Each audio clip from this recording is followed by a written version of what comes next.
3 points लिखे हैं, देखिए वो कोर्ट के तरीके से चलती है, वो आप नहीं समझ पाएंगे, मगर मैं अपने तरीके से कोर्ट चलाती हूँ, मैं ऐसे चलाऊँगी। तो मैंने आपके 3 पॉइंट्स लिखे, आपके 3 एप्रीहेंशन अभी तक हैं। 3 एप्रीहेंशन एक पॉइंट में भी हो सकते हैं कि आपने मुझे बोला कि आपने तो मुझे इसी में आपने क्योंकि आपने मुझे बता दिया, और जब आपका माइंडसेट ही ऐसा चल रहा है तो फिर मैं क्यों सोचूं कि आप मुझे न्याय देंगी, आप दोबारा से मैं लिखेंगे, that's what you want to say ना, तो मैं लिखवा देंगे, ठीक है, वो मैंने नोट कर लिया। वो मैं इसलिए पढ़ रहा हूँ मैम ट्रायल कोर्ट का, बिकॉज इतना ज़्यादा कॉन्ट्ररी है कि विल इट भी वो जो कनकलता वाले केस में है कि वो स्ट्रॉन्ग ऑब्जर्वेशंस कंट्रास्टेड विद देखिए खुद कर रहे हैं तो आपको ये पता नहीं कि मैं उससे हायर कोर्ट हूँ, नहीं मैं जानता हूँ, ये नहीं कह सकते ना आप मुझे बात में ये मैं बस ये कह रहा हूँ कि will it be possible for this honourable court to revise with such, that is for me to argue. ये मेरी अप्रीहेंशन है ma'am.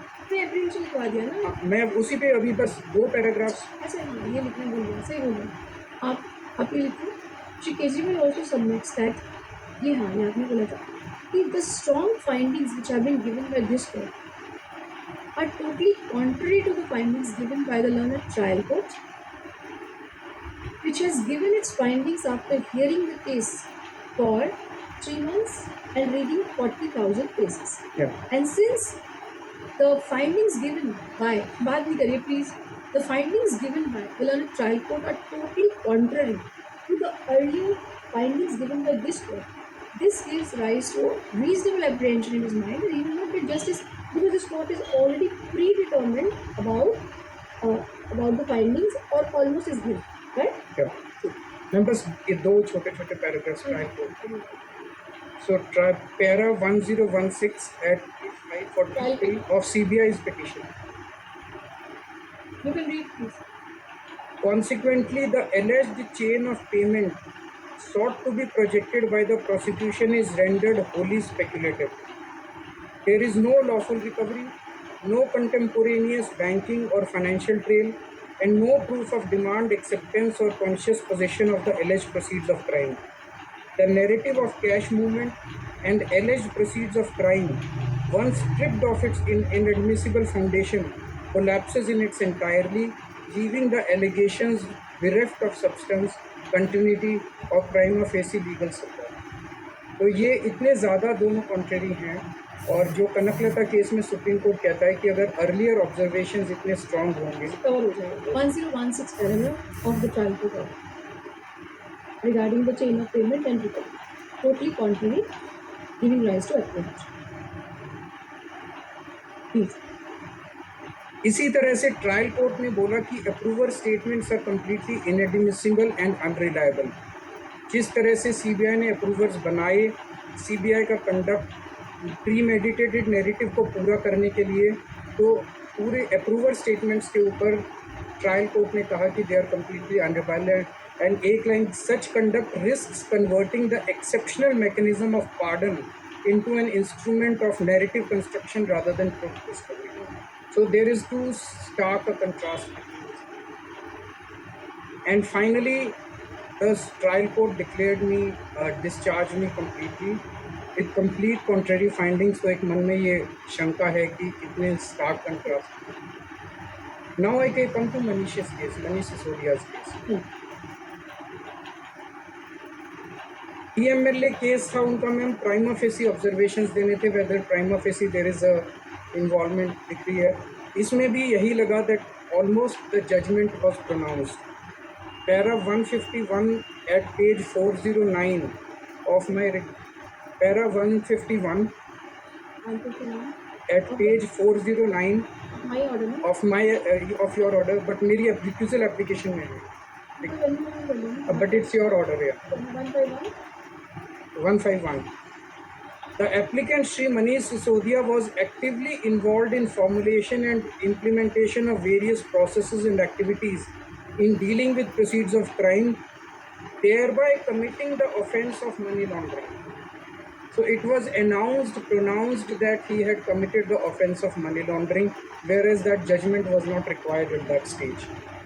So he was declared not just guilty, but एक पैराग्राफ 172 उस ऑर्डर का था, मेरे रिक्यूजल एप्लीकेशन में para 150 जिसमें ऑलमोस्ट ये कहा गया कि ये सारे लोग करप्ट हैं एंड हाई प्लेसेस में corruption is a very big stigma for the entire society. I will just read that paragraph ma'am. ऐसे लगा जैसे हमें केवल करप्ट नहीं, हमें महाकरप्ट डिक्लेयर किया गया. If money is use to influence and dominate policy, para 151 of my recusal application, order को करना page 419, page 1419 of my recusal application. Jain mister Jain, अगर आप मुझे असिस्ट कर रहे हो तो मुझे कर दो फिर असिस्ट. जी कोई बात नहीं, मुझे बता दो ना फिर. Page 419, para 170. 172. हाँ जी. If money is used, Mr. Jain can directly argue. So you know difficult. I am not arguing, I have not even stated a word of. पता क्या है ना, देखिए आप मेरे लिए तो अभी हम लॉयर हूँ, मेरी एज को देखते हुए तो ऐसा मत करो, मुझे फोर्स मत करो कि मैं आपसे कुछ कह दूँ प्लीज़. आपको खुद समझना चाहिए. Because I am not arguing. और आपका जो लिटिगेंट है वो बहुत अच्छा आर्ग्यू करेगा, बिना आपके बहुत अच्छा आर्ग्यू करेगा. और उनके सब कुछ मैं लिखवा दी हूँ साथ साथ. तो आप क्यों बार बार टॉक करो उनको, प्लीज़ नहीं करो. और मुझे आप ना क्या है ना कि फ्लो में चल रहा है तो चलने दो. And your litigant is arguing very well. 172. 172. If the money is used, If money is used to influence and dominate policy decisions by politicians for the purpose of putting the bribe at the disposal of such public figures, the courts in such cases have to ensure that the trust of the public still survives in its ability to bring the alleged accused within the fold of law and treat the offence as serious. It is incumbent upon the judiciary to remain steadfast in its pursuit of justice, regardless of the stature or influence of the individuals involved. It was a very strong paragraph, very strong. इस case में 3 hearings हुई थी उसमें, and the conclusion was drawn that Manish was a very corrupt person. There was no charge sheet, there was no prayer. This case was finally set aside by Honorable Supreme Court. Yes, Manish Sisodia. It was not set aside. I'll point out where it was upheld. Anyway, Manish Sisodia was not. My case. Mr. Kejriwal, you only speak to me. Okay. You will only speak to me. We'll just note down, this side will only note down and then we will rebut it when your turn comes. Alright, so this was turned down by Supreme Court, right? Mr. Kejriwal, this was turned down by Supreme Court? This was set aside, I understand. Alright. But I can reconfirm and get back. I can reconfirm and get back. I understand that this case was set aside. Since he got bail. it was Yeah, confirmed. he got bail finally. Justice Gavai. So that. When he got bail. Trial court ने मनीष सिसोदिया को पूरी तरह से निर्दोष पाया और उन्होंने उनको आरोप मुक्त कर दिया. So this shows that this court is totally and strongly committed on these facts. 3 cases were set aside, 1 was sent to larger bench and 1 case did not reach the Supreme Court. तो एक question ये है ma'am कि क्या अब इस stage पे आके पुरानी ओपिनियंस ये कोर्ट बदल पाएगा? प्रोसिक्यूशन की पूरी स्टोरी, पूरा architecture has been discarded and rejected by the trial court, which has been accepted and endorsed very strongly by this honorable court. इसके बाद मैम ऑर्डर आया 9 मार्च का जो एक्स पार्टी था. Now I come to my reason number 2. Maybe we can do the renumbering but my No, I will be kept. Reason number 2. This says, he also draws his court's attention to the order passed by this court in the case of Shri Manish Sisodia and says that strong observations were made in the order, जब वो bail का order था, bail order passed by this court, and he was almost pronounced guilty. He also draws his court's attention. This case was the order of this court was overturned by the Honorable Supreme Court. He now apprehends and states that he has apprehension that since this court has already made up its mind and has already committed itself to preconceived predetermined. so therefore he will not get justice from this court. Now we'll move to the next one. Para 8 of that order मेरे recusal application में page 124 पे है. Para 8. Para number 24. Page number 124 of recusal application, para 8. Yeah.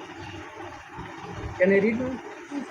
After hearing arguments on behalf of CBI, since the respondents remained absent despite service of advance notice, this court is of the opinion that certain factual discrepancies pointed out in the impugned order, the observations made by the learned trial court regarding statements of the witnesses and the approvers at the stage of charge itself, prima facie appear erroneous.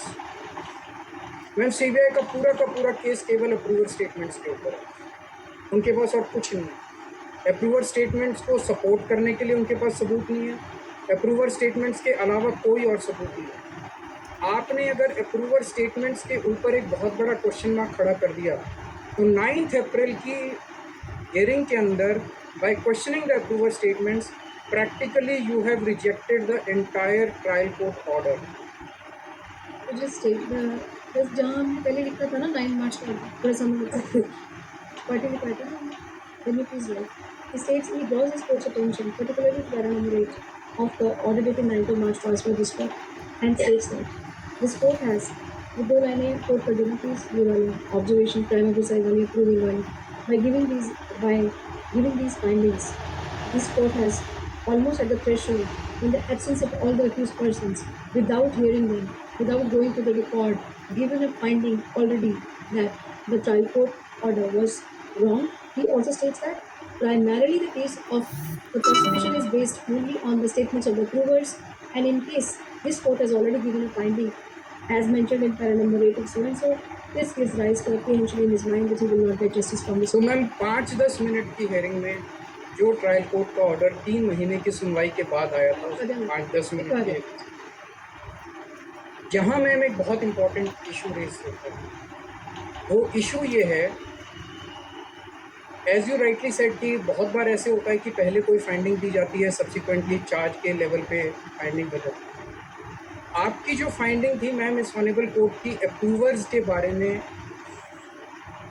जब मेरा case आपके सामने आया था arrest का, आपने उस वक्त जो बोला था, मैंने अभी बोला, एक बार मैं रिपीट कर देता हूँ उसको। आपने बोला था page 102 para 102 page 235, the court is further of the opinion that merely because the approver has chosen to reveal some new facts at a later stage only after initially concealing them, including the role of Shri Kejriwal, the same cannot be a ground to disregard their statements. उस वक्त आपने बोला था कि approver के statements admissible हैं। यहाँ पे 5 मिनट की सुनवाई में आपने कहा कि अप्रूवर के ऊपर जो ट्रायल कोर्ट का जजमेंट है वो एरोनियस है। This gives a very serious doubt that the previous statements and observations are weighing very heavily on the mind of this honorable court. And on the basis of that, that was the most concerning thing for me. कि भाई जो पहले वाली observations थी, बिना सुनवाई किए, बिना दूसरी पार्टी को सुने, बिना हमें, it shows that court still strongly sticks to its earlier findings. उस वक्त मैम 9 अप्रैल को आपके सामने केवल सीबीआई का 9 मार्च को आपके सामने मैम केवल सीबीआई की, मैम एक मिनट सीबीआई की केवल आपके सामने एक पिटीशन थी और ट्रायल कोर्ट का ऑर्डर, सुन लिया मैंने, लिखवा दिया, उसके अलावा और कुछ नहीं था। लिखवा दिया, ट्रायल कोर्ट का रिकॉर्ड भी नहीं था, ये नहीं आया मैम ट्रायल कोर्ट का। ट्रायल कोर्ट रिकॉर्ड भी नहीं था। इस ऑर्डर की ज़रूरत क्या थी? Even at that stage, not even summoned by this court, and therefore it gives rise to a strong apprehension in his mind that without even the trial court record, this court reached a prior precise conclusion that there are some observations made regarding the approval of the regulations. What was the urgency for this? What was the need for this? इसकी ज़रूरत क्या थी? Prima facie observations की ज़रूरत क्या थी?